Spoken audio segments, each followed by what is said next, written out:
Mesdames, Mesdemoiselles, Messieurs, bonsoir. Merci de me recevoir chez vous. C'est l'heure de votre journal sur KMT, LCL, FM+, et OM5 TV sur les réseaux Free, Orange, Numéricable et Bouygues en France. Voici quelques-uns des sujets que nous allons aborder ce soir.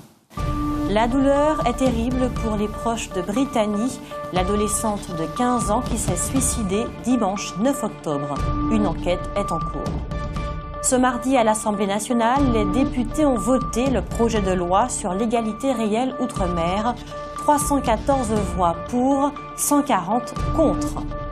Enfin, la sélection de Martinique de football sera-t-elle qualifiée pour la Gold Cup 2017 ?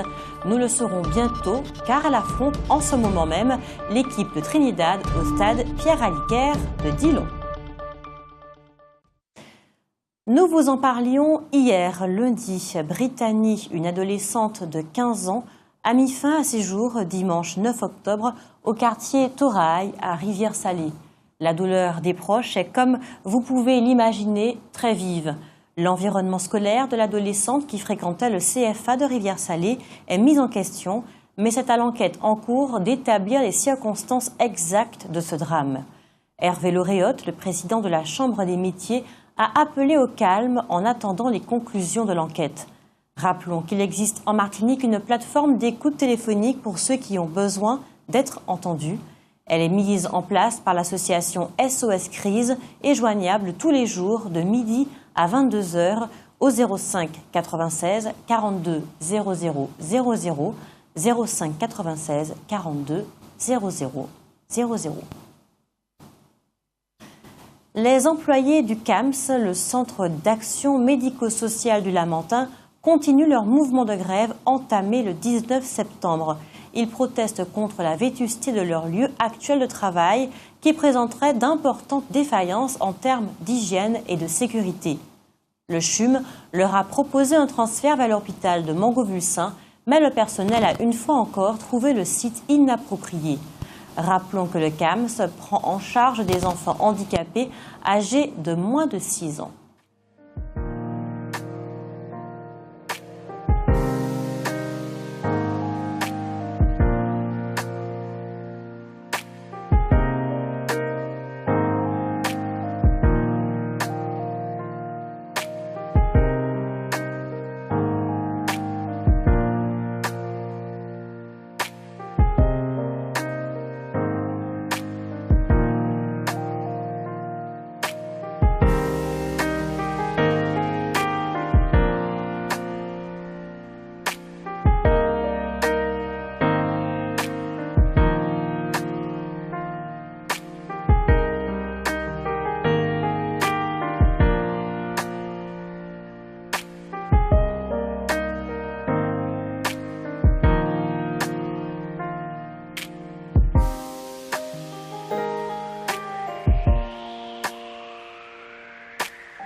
Et puis les employés de l'habitation sucrière Fixie à Pain de Sucre à Sainte-Marie sont entrés en grève ce matin, mardi 11 octobre.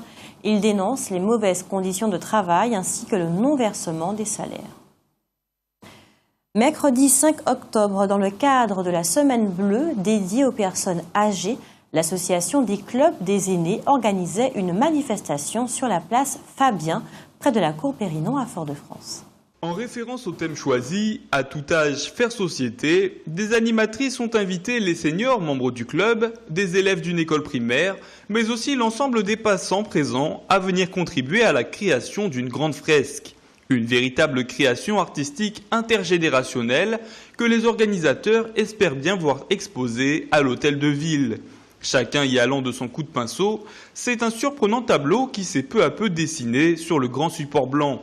L'occasion de mieux faire connaître cette association qui œuvre pour le bien vieillir en proposant des sorties, des voyages, des déjeuners dansants et bien d'autres manifestations telles que celle à laquelle nous avons assisté ce jour-là. D'ailleurs, dès le week-end prochain, le dimanche 16 octobre, les clubs des aînés organisent un bal à l'hôtel de la Batelière.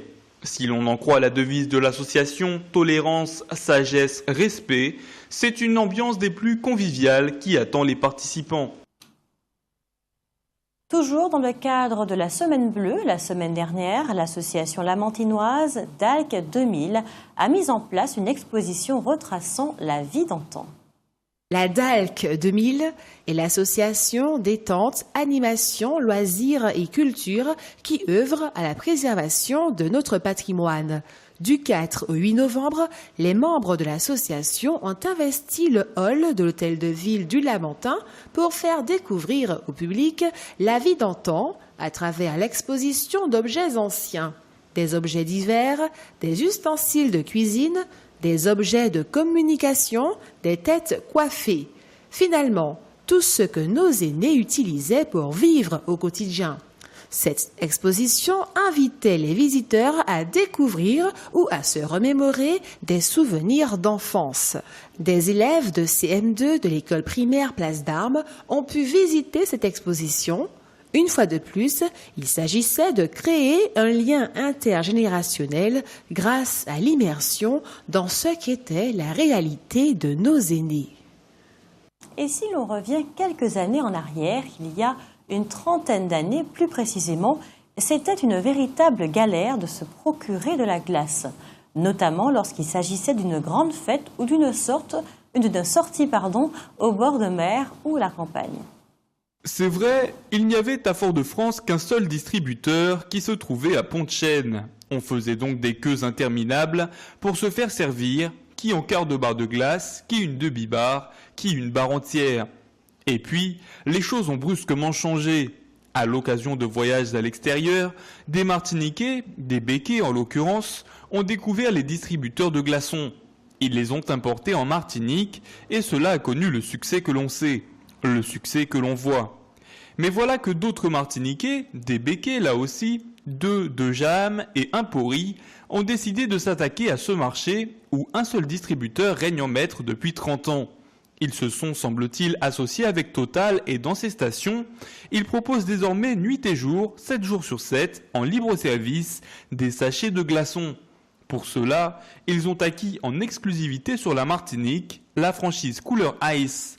Pour l'instant, seules 3 stations en commune ont été équipées, mais d'autres machines sont en train d'être installées. En bref, dans la nuit de lundi à mardi, un incendie a brûlé 7 bus de l'entreprise Fast Concept Car qui propose de la location et de la vente de bus aux Antilles et en Guyane. Cela représente une perte d'exploitation importante qui sera répercutée sur le chiffre d'affaires de l'entreprise. Une enquête est en cours. Le procès des 4 orpailleurs brésiliens soupçonnés d'avoir tué 2 militaires français en Guyane en 2012 est reporté à vendredi prochain. Un vice de procédure serait à l'origine de cette décision qui a été prise par le président de la Cour d'assises spéciale de Fort-de-France. Et puis hier, lundi 10 octobre, une vaste opération de fouille a été organisée au centre pénitentiaire de Baie-Mahault en Guadeloupe. Après une visite de l'ensemble des cellules, le bilan des objets illicites récoltés fait état de 155 armes de fabrication artisanale, 80 téléphones portables, 1 kg d'herbe, 104 grammes de résine de cannabis, etc.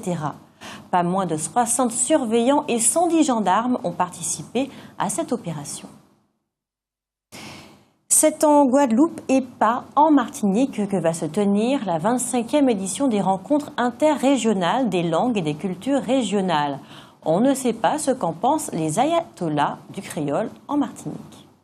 Le très dynamique service de presse de la région Guadeloupe fait savoir que jeudi 20 et vendredi 21 octobre, au Memorial Act à Pointe-à-Pitre, va se tenir la 25e édition des rencontres interrégionales des langues et des cultures régionales. Cet événement s'inscrit dans la programmation Octobre mois de langue et de la culture créole.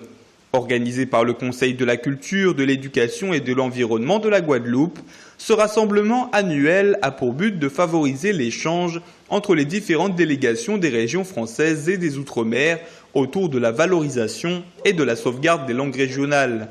Il y aura là 26 institutions venues de toute la France qui vont échanger autour de 2 thématiques, l'équipement scientifique des langues régionales Comment assurer l'évolution linguistique des langues régionales et permettre la promotion, la diffusion et la valorisation de ces langues dans un contexte actuel axé sur les nouvelles technologies? Le statut juridique des langues régionales. Trouver des solutions juridiques à la protection des langues régionales abandonnées au profit de la langue française dite officielle. Ces échanges permettront ainsi de porter une réflexion sur la place des langues régionales en France, tout en intégrant les langues régionales des Outre-mer. Ce mardi 11 octobre, les députés ont adopté le projet de loi sur l'égalité réelle Outre-mer lors d'un vote solennel à l'Assemblée nationale. 314 voix pour, 140 contre. Le projet de loi adopté par les députés va maintenant être examiné par le Sénat. Il contient, comme vous le savez, de nombreuses dispositions qui visent à rattraper les retards et les inégalités des territoires ultramarins avec l'Hexagone dans de nombreux domaines. Notons que le groupe Les Républicains avait appelé ses adhérents à voter contre le projet de loi, un choix qu'a déploré Erika Bareits, la ministre des Outre-mer.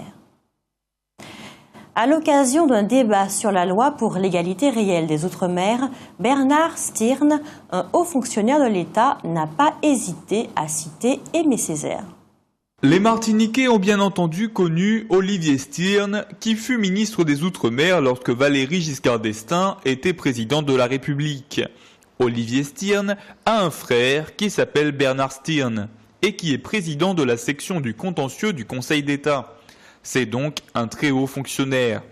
À l'occasion du débat sur la loi pour l'égalité réelle des Outre-mer, la FEDOM, la Fédération des entreprises des Outre-mer, rappelle dans son bulletin hebdomadaire que Bernard Stirn, à l'occasion d'un colloque qui s'était tenu au Sénat en 2011, avait dit « Nul doute que la devise de notre République est pour l'outre-mer français une aspiration en même temps qu'une exigence au travers des perspectives multiples qui s'ouvrent à chaque collectivité dans l'horizon républicain.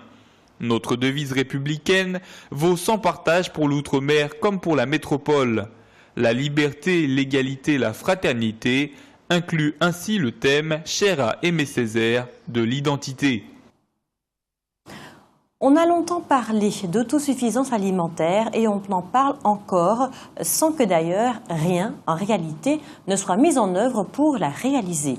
Aujourd'hui, c'est d'autosuffisance énergétique que l'on parle, mais là aussi, on ne fait qu'en parler.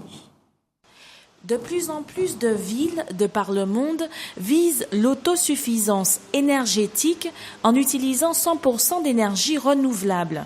Et ce ne sont pas des villes qui disposent du soleil à profusion ou de l'énergie marine. Il s'agit de Barcelone en Espagne, de Francfort en Allemagne, de Frederikshavn au Danemark ou de Malmö en Suède et Genève en Suisse. Genève, justement, prévoit de chauffer ses bâtiments communaux avec des énergies renouvelables. Sans doute ces villes se donnent le temps, puisqu'il est en général question d'atteindre cet objectif en 2050, mais notez 2030 pour Malmö.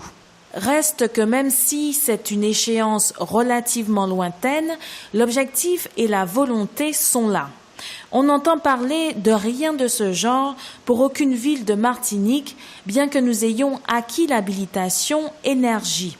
En réalité, à propos d'énergie, la seule dont on entend parler pour l'instant, c'est l'usine de biomasse. Faut-il la faire ou pas?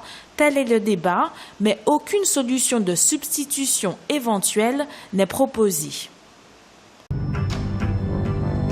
Toute l'actualité des régions d'outre-mer et des ultramarins de l'Hexagone sur outremernews.fr.